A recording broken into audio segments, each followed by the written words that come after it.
already Friday morning. Quite a few people make it to the MEV stage. Seems like there are quite some MEV ultras. Looking forward to it. I'll be doing a quick intro on multi-block MEV, just quick lightning talk to dive right in. Quick recap, what is multi-block MEV actually? Multi-block MEV means one block builder has multiple slots in a row and can extract more MEV by having the slot in a sequence than by having individual slots. This arises due to the fact that MEV accrues exponentially. If we look at the data, we can see that over time it slightly exponentially grows. For example, one strategy could be to manipulate prices. A block builder can, for example, buy a certain token in slot 1, then only include buy transactions on the one side and not include the sell transactions, and then in his last slot capture the MEV of selling the token first. This is one potential strategy of manipulating the price. There are other ways to do it. We can do liquidation attacks of also forcing the price to go below a certain threshold and thereby liquidating assets and capturing the liquidation gains. So I won't go too deep into it, but there are a whole set of strategies. What did we do? We looked at data since the merge, 4.3 million data points of MEV Boost payments, and did on the other side a Monte Carlo simulation of daily market shares of builders to see what would be like a statistically normal distribution of multi-slots to have a baseline. And based on this, what we saw is, interestingly, we have less multi-slot sequences than expected. We see, especially on the chart on the right, we see the blue bars being the expected distribution of multi-slots. We see less of them. Also, interestingly, what we saw, however, longest sequence was 25 slots in a row by the same builder, Beaver build, and for the same validator and same builder, it was 11 slots in a row, March of this year. So what we see just by statistics, there are long sequences which would allow for multi-slot MEV strategies. So in the next step, what we looked at was the payments, the MEV Boost payments for longer sequences. So this is basically for a sequence of length 5, for example, what was the average payment? What we see, interestingly, it increases for longer sequences. So it seems to be there is a value in longer sequences. However, why this is the case, so far we can only speculate. One hypothesis could be that MEV Boost, it's a continuous first price auction, so it basically, from an economics perspective, works like a second price auction from the value where we end. And so it could be actually driven not by the highest bidder, but by the second highest bidder, who has an increasing value for the blocks based on private order flow, MEV captured in private order flow. So it could be the case that actually the intrinsic value of the second highest bidder increases, and that drives this increasing values. So what we also did is looked for the payments per slot. So in longer sequences, what was the bid for the slot at a specific point?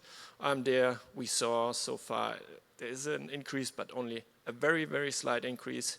So this led us to the conclusion that so far we don't see dedicated multi-slot strategies. We also looked at the top 10 builders to see if there's a certain pattern for the top 10 builders, if there are builders that are deviating from the mean.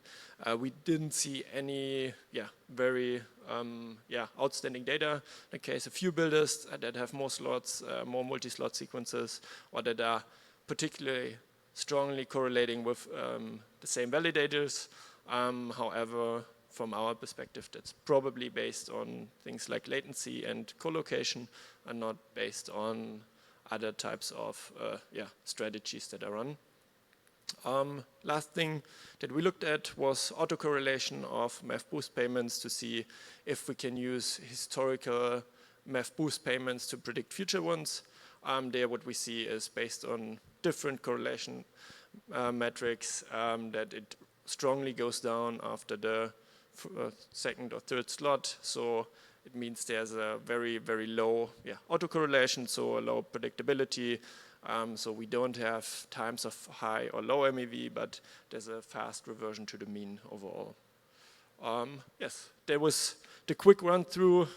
If the topic in general is interesting, there's a post on ETH Research going into the details, also a link to the Jupyter notebook with all the data. And I'm also doing a workshop today in the afternoon on execution tickets, agent-based simulation of execution tickets. So whoever's interested, feel free to join. Otherwise, happy to take on questions. I think I have around 1.5 minutes or 1 minute left for questions. Feel free to scan the QR code or ask them directly.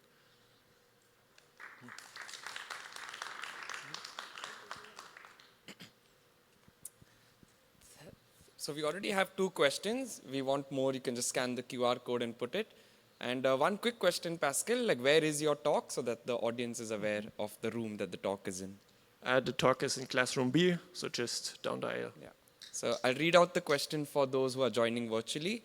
Have you studied Arbitrum Time Boost? Do you think DAO should be capturing MEV revenue? To be honest, I haven't looked deeply into Arbitrum Time Boost. I think there are people in the audience that have much more knowledge of this, so I can't really give there an in-depth take. Unlike proposer, builder is not guaranteed to win PBS auction multiple times in a row. Would you advocate for a random proposer allocation which does not allow the same proposer in a row? In general, I think it makes sense. However, I think there is, so I mean, that's a bit of a outlook already on the simulation. What we saw is that the secondary market usually reduces decentralization, which means there should be some component of just-in-time auction. However, I think with the current MEV Boost setup, what we have is the problem of in-flight variation. So I think a combination of both could be interesting, but I think some component of randomization does make sense to prevent multi-slot MEV strategies. Thank you so much. That was a great talk and a good start to the day. To MEV Day, I like the name that you gave. This is MEV Room, you know? Yeah. Thank you.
So we have our next talk coming up really quick with Felix Leupold. The talk is on do we really even need PBS and how we can solve MEV at the app versus infrastructure layer. This is going to be a full day of hardcore research, so really glad to see all of you here and engaging and asking questions. Make sure to scan the QR code if you have any questions for our speaker. And with no further ado, let's welcome Felix on stage.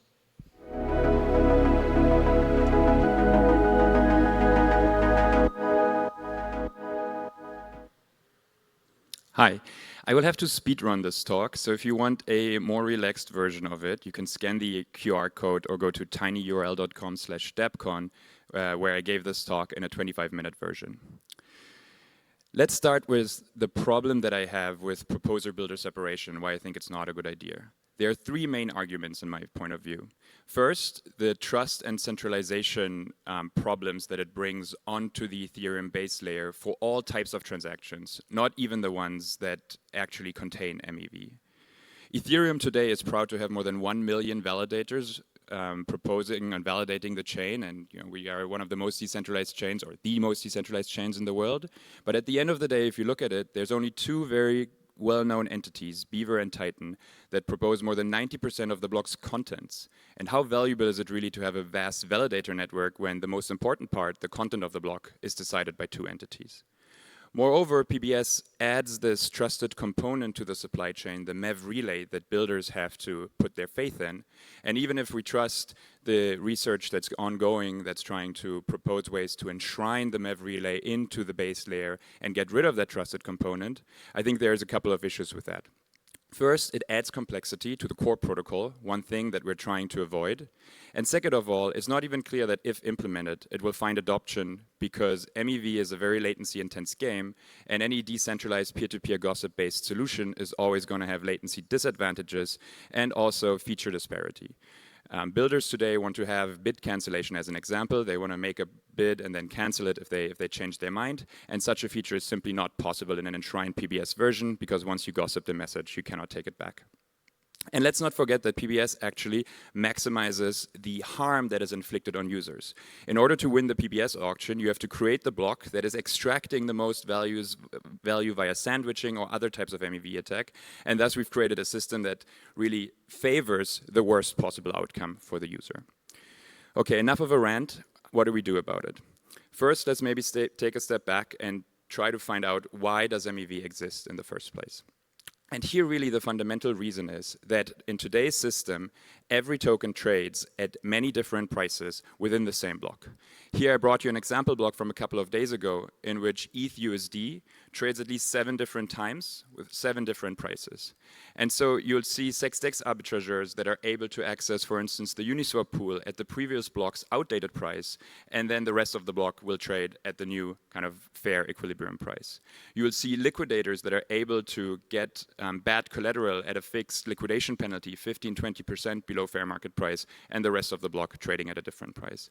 And last but not least, you have sandwichers that front run a user to buy a token at price A, the user then prices it at price B, and the sandwicher sells it at price C. All of these strategies have one thing in common. The same asset trades in the same block at different prices. And the reason for this is that we basically took our very well best known standard first come, first served mechanisms that work in traditional continuous time markets and deployed them on blockchain. And this was the key mistake. Ethereum doesn't have continuous time. There's only new information being released every 12 seconds, and then it's released in one go. And the ordering of the information within the block is up to a unilateral party, the proposer, to decide how to order things there. And so it's unsafe to deploy any kind of mechanism that works on continuous time on a discrete time blockchain. So what's next? How can we do to fix this? Well, as you might guess, we need to come to a point where trading the same asset in the same block should lead to the same execution regardless of trade ordering. Or put differently, we need to get to one price per token per block. This design requires to be able to batch trades together so it doesn't work on raw Ethereum transactions. Instead, we need trade intents or just signed limit orders and batch those together in a multidimensional auction which can later be cleared at a single price. For details on how this looks, I encourage you to look at COW protocol, the trading mechanism that powers COW Swap, which pioneered and implements this mechanism. It's processing many billions of dollars in transaction volume every month and is basically proof that this mechanism can work on chain. COW protocol provides MEV protection for all the cases that I mentioned on 2 slides ago. We protect swappers by having buyers and sellers that trade the same asset receive the same price regardless of their ordering, and we can even match them together in what is known as coincidence of ones. By making AMMs part of the batch and treating them like swappers, LPs no longer trade at outdated prices, but instead get the fair new equilibrium clearing price. And liquidations are just stop loss orders, which you can also add to the total liquidity pool and make sure that collateral recovery happens at the most efficient and fair price. I want to leave you with this number, which is a Dune query that you can check for yourself, that shows that more than 97% of MEV today is trading related. And that is sandwiches, sex arbitrage, back running, liquidations. And those can be vastly reduced, if not completely eliminated, at the application layer by not using pseudo-continuous time mechanisms. So I'd like you to join me on my mission to convince this space that we should fix the mechanism rather than making the chain more complex. And with that, thank you very much.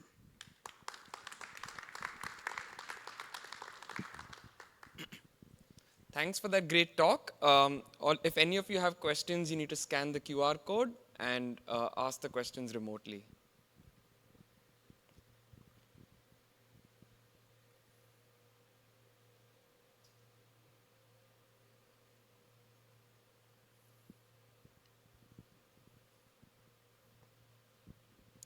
I'm going to read out the question for those joining virtually. Do you have an estimation of reduction in MEV if only DEX used is cow?